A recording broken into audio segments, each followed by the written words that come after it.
Hello friends, आज हम आप लोगों को ऑर्गेनिक केमिस्ट्री के कार्बन फ्री रेडिकल्स के बारे में बताने वाले हैं।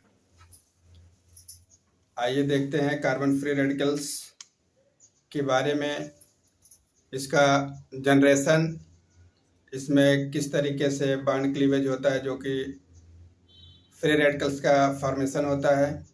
सेकंड क्या है कि इसमें किस टाइप्स के इलेक्ट्रॉन्स अटैच्ड होते हैं, ये कार्बोकेटायन और कार्बेनायन से किस तरीके से डिफरेंट होते हैं, इसकी स्टेबिलिटी का क्या क्राइटेरिया है और इसमें किस टाइप्स के हाइब्रिडाइज्ड ऑर्बिटल्स पाए जाते हैं। और इसमें देखेंगे कि इलेक्ट्रोनेगेटिविटी किसकी ज़्यादा है या सिमिलर है, या इसमें देखेंगे कि स्टेबिलिटी में इलेक्ट्रिकली ये न्यूट्रल होता है कि इलेक्ट्रिकली पॉजिटिव होता है या नेगेटिव होता है। इसका डिटेल स्टडी करेंगे। तो आइए देखते हैं carbon free radicals.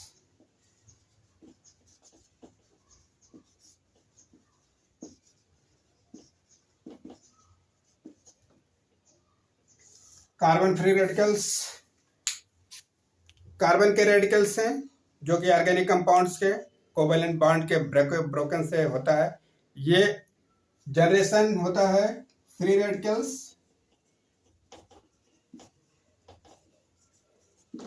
Free radicals का जनरेशन तब होता है जब होमोलिटिक बॉन्ड फिशन होता है। कौन सा? होमोलिटिक बॉन्ड फिशन या बॉन्ड क्लीवेज।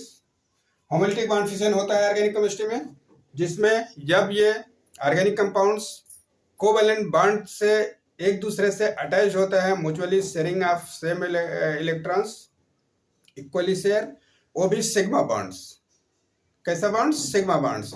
सिग्मा बॉन्ड्स आप जानते हैं कि ये सिंगल बॉन्ड से अटैच होता है, उसको सिग्मा बॉन्ड्स कहते हैं। तो आइए देखते हैं एक जनरल एग्जांपल लेके हम इसमें किस टाइप्स के बॉन्ड्स को सिग्मा बॉन्ड्स कहते हैं। एक हमने एक जनरल एग्जांपल लिया कार्बन, इसकी चारों वैलेंसी को हमने 4 लाइन से डिस्क्राइब किया है। तो इसका एक इलेक्ट्रॉन कार्बन का तो हम डॉटेड लाइन से दिखा रहे हैं। दूसरा एक इससे एटम या मॉलिक्यूल्स जुड़ा हुआ है जो कि Z, और Z का एक इलेक्ट्रॉन्स कोवेलेंट बॉन्ड से म्यूचुअल, हमने बोला कि म्यूचुअल शेयर और सेम इलेक्ट्रॉन्स, एक कार्बन एक इलेक्ट्रॉन कार्बन का है, एक इलेक्ट्रॉन Z का है। तो Z अपना इलेक्ट्रॉन ले लेता है और ये कार्बन अपना इलेक्ट्रॉन ले लेता है। दोनों का क्या होता है? सेपरेशन हो जाएगा, अलग हो जाएंगे। फिर जो फ्रेगमेंट्स मिलेगा मुझे वो इस टाइप्स के मिलेंगे। ये कार्बन फ्री रेडिकल्स है। कार्बन के 3 बॉन्ड्स हैं, इस तीनों बॉन्ड्स को हम सिग्मा बॉन्ड्स कहते हैं। क्या कहते हैं? Sigma bonds. और ये जो सिंगल डॉटेड लाइन से डॉट डॉट दिखाए हुए ये है फ्री रेडिकल्स। इसको बोलते हैं ऑड इलेक्ट्रॉन। क्या बोलेंगे?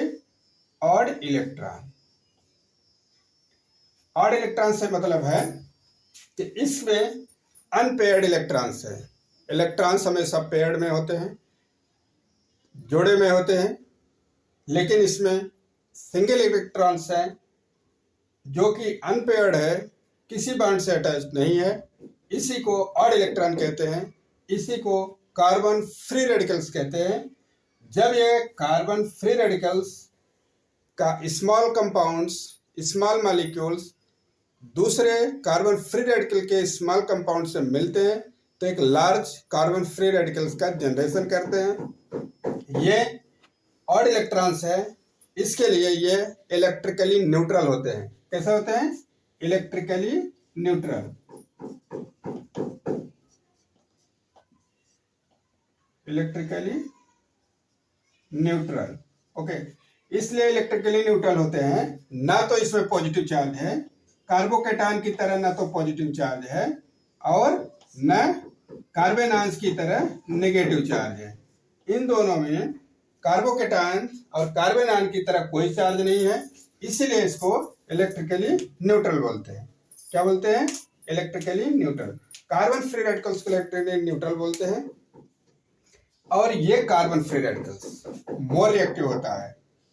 क्या होता है, मोर रिएक्टिव। इलेक्ट्रिक, याद रखिए इलेक्ट्रिकली न्यूट्रल है, इसके पास कोई चार्जेज नहीं है, लेकिन ये ऑड इलेक्ट्रॉन होने के नाते, अनपेयर्ड इलेक्ट्रॉन होने के नाते ये मोर रिएक्टिव है। ये किसी मॉलिक्यूल या किसी कंपाउंड से फर्स्ट रिएक्शन करता है और नए मॉलिक्यूल का फॉर्मेशन करता है। अब हम देखते हैं कि इसकी स्टेबिलिटी का क्या क्राइटेरिया है।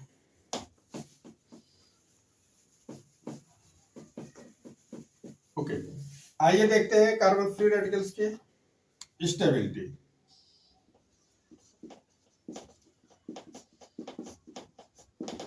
ओके, कार्बन फ्री रेडिकल्स की stability, tertiary carbon free radicals is more stable.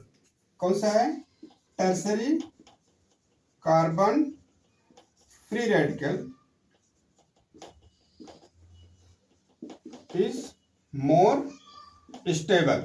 क्या होते हैं, कार्बन के टर्सरी फ्री रेडिकल्स जो होगा वो मोर स्टेबल होगा than secondary carbon free radical से। टर्सरी कार्बन फ्री रेडिकल का एक एग्जांपल हम लेते हैं। एक कार्बन है जो कि इसकी सारी वैलेंसी को R से रिप्रेजेंट किया गया है।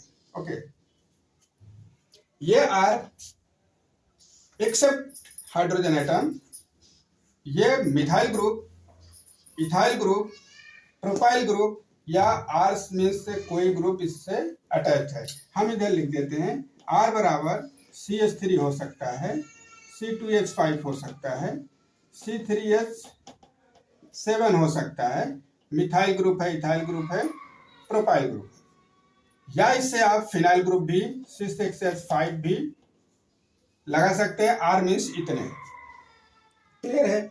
R का मतलब है आपको CH3 CH सिमिलर भी रख सकते हैं और आप डिफरेंट रख सकते हैं। तो अगर कार्बन से डायरेक्ट 3 कार्बन की वैलेंसी में 3 कार्बन से अटैच डायरेक्टली है तो इसको कहते हैं tertiary carbon free radicals.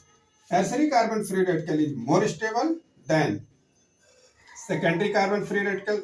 Secondary नाम इसलिए दिया गया है कि इसमें R2 होगा। सेकेंडरी मीन्स सेकेंड मीन्स दूसरा नंबर, तो R इसमें 2 होगा। एक R को रिप्लेस करके हाइड्रोजन एटम डायरेक्ट कार्बन से अटैच है, इसको कहते हैं सेकेंडरी फ्री रेडिकल्स। कार्बन के सेकेंडरी फ्री रेडिकल्स है। फिर इसमें देखेंगे secondary carbon free radical is more stable then primary carbon free radicals. जैसा कि हम बोले हैं कि कार्बन की जो वैलेंसी है इसमें 3 वैलेंट तो बॉन्डेड है, एक फ्री रेडिकल्स है। इसमें हम एक R तो ऐसे रखते हैं, दूसरे R को रिप्लेस करेंगे बाई H से, इसमें तीसरे R को भी रिप्लेस करेंगे बाई H से मीन्स हाइड्रोजन से। तो इसमें आप देखेंगे कि एक कार्बन है, एक R है। R हमने बताया जितने भी ग्रुप है इसमें, उसमें से कोई एक ग्रुप अटैच करेंगे, उसमें भी कार्बन होगा। कार्बन का एक कार्बन से अटैच है, उसको कहते हैं प्राइमरी फ्री रेडिकल, प्राइमरी। इसको क्या करेंगे, सेकेंडरी। इसको क्या करेंगे, tertiary, tertiary carbon free radical. अब ये primary carbon free radical is more stable then methyl free radical. तो सारे R को हम रिप्लेस कर दिए हैं हाइड्रोजन से, इसलिए ये है, ये क्या है, मिथाइल कार्बन फ्री रेडिकल, ये क्या है, प्राइमरी कार्बन फ्री रेडिकल, ये क्या है, सेकेंडरी कार्बन फ्री रेडिकल, ये क्या है, टर्सरी कार्बन फ्री रेडिकल।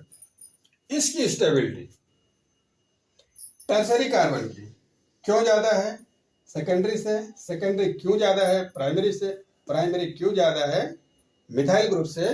तो इसमें क्या है कि ये इलेक्ट्रॉन डोनेटिंग ग्रुप है, इसमें रेजोनेंस और इंडक्टिव इफेक्ट का है। जिस तरीके से कार्बोकेटायंस में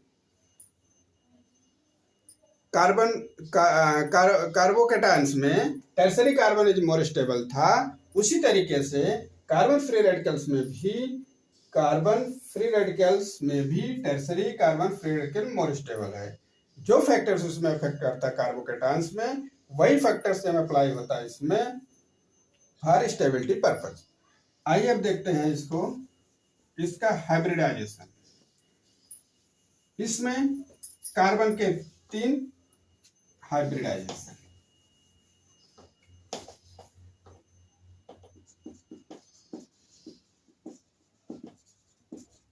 ये हाइब्रिडाइजेशन, इसमें कार्बन की 3 वैलेंसी है, एक फ्री रेडिकल।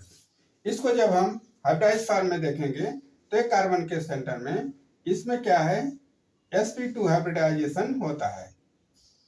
sp2 हाइब्रिडाइजेशन में आप देखेंगे, sp2 हाइब्रिडाइजेशन में देखेंगे कि जो 3 इसकी वैलेंसी है कार्बन फ्री रेडिकल को छोड़कर, इसके 3 p ऑर्बिटल्स एक दूसरे के मैक्सिमम डिस्टेंस पे रहते हैं। क्या रहते हैं? तीनों p ऑर्बिटल्स एक दूसरे के मैक्सिमम डिस्टेंस पे रहते हैं। दूसरा क्या होता है, एक pz वैकेंट होता है, वैकेंट में केवल एक इलेक्ट्रॉन है, उसको ऑड इलेक्ट्रॉन से हम शो करेंगे। एक ये है, इसमें क्या है कि एक इलेक्ट्रॉन्स अनपेयर्ड है, ये इसमें sp2 हाइब्रिडाइजेशन होते हैं। ओके, इसमें sp2 हाइब्रिडाइजेशन होता है। जिस तरीके से कार्बोकेटायंस में sp2 हाइब्रिडाइजेशन होता था, उसी तरीके से कार्बन फ्री रेडिकल्स में भी sp2 हाइब्रिडाइजेशन होता है, और इसको हमने बताया इलेक्ट्रिकली न्यूट्रल होता है। Thank you, that's all. अगर ये वीडियो हमारा आप लोगों को पसंद आए तो लाइक कीजिए, शेयर कीजिए, सब्सक्राइब कीजिए। Thank you once again, welcome.